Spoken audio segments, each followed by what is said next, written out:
In addition to being a necessary part of the community to work with the horses and the oxen and get shoes on them, there are a lot of other mundane things that we don't really think about which were really important to the community 200 years ago.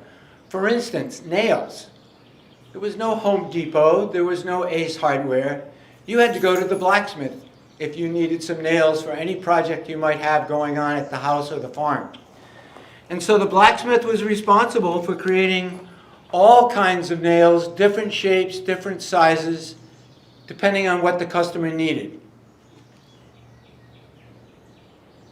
A shop the size of the one here at South County Museum with a master smith and apprentice could be expected to turn out almost 2,000 nails a day, which was important.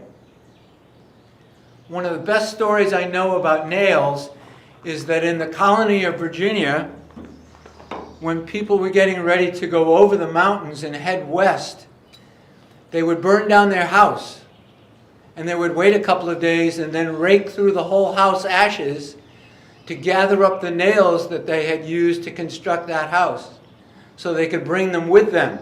There was no guarantee there was a blacksmith over those mountains. And it got so prevalent that the towns and the communities had to pass a law. If you move, you cannot burn down your house. The role of the blacksmith and how important he or she was. So the next step in creating nails, regardless of the size of it, is to draw out the rod so that it comes to a point and is approximately the length that you're looking at. So the blacksmith would work at the anvil, would draw it out until you had the correct taper on it, and then using a cutoff tool,